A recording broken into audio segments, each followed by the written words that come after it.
السلام عليكم متابعي قناة نور بانو، إن شاء الله كلكم خير وصحة وسلامة يا ربي.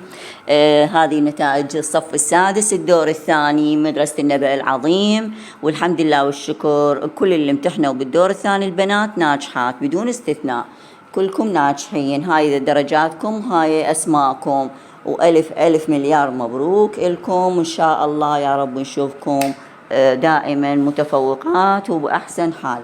بنات اللي هسه راح تشوف اسمها ناجحة، إذا تريد بنفس المدرسة تبقى مال الشهيد رائد تسوي لنا فايل، تجيب فايل قولي له مال المتوسطة أريده، وتجيبين 4 صور وتجيبين استنساخات جنسيتك وجنسية أبوك وأمك، هي مال للمدرسة مال الشهيد رائد هم يردوا، بس الفايل تختمينه من مدرسة الشهيد رائد وتجيبين لنا إياه. إحنا الأحد والثلاثاء موجودين الصبح لحد الساعة 11 إحنا موجودين. بنات ألف مبروك للناجحين، والبنات اللي بعد لسه ما جايبين فايلاتهم اللي نجحوا بالدور الأول ولسه ما متواصلين ويانا أيضا خلي يجيبون فايلاتهم. بالنسبة للتسجيل الأول إحنا مسجلين التلاميذ بس نستلم هسه فايلات، يعني اللي مسجلة اسم بنتها عندنا أو أختها أو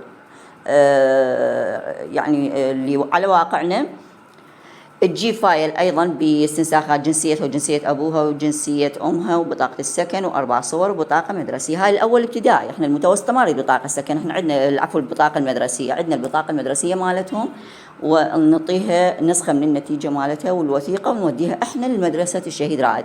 اللي تريد غير مدرسة الشهيد رائد تجيب قبول من المدرسة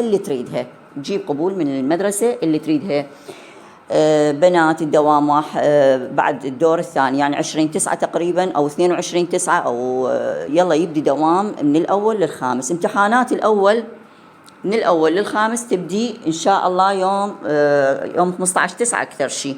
أنا أنزل لكم الجدول إن شاء الله، من أنزل لكم الجدول راح تعرفون امتحاناتكم. الخامس فقط اللي بدرسين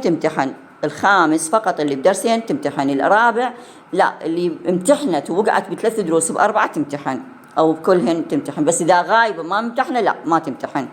من الأول للرابع يمتحن بكل الدروس، بس الخامس إذا بدرسين يمتحن، إذا أكثر من درسين ما يمتحن. وهاي نتائجكم. تلتزمون بالزي المدرسي إن شاء الله على بداية العام الدراسي الجديد، وإن شاء الله يا ربي يكون عام دراسي موفق للجميع، والحمد لله والشكر إنه أنتم نجحتوا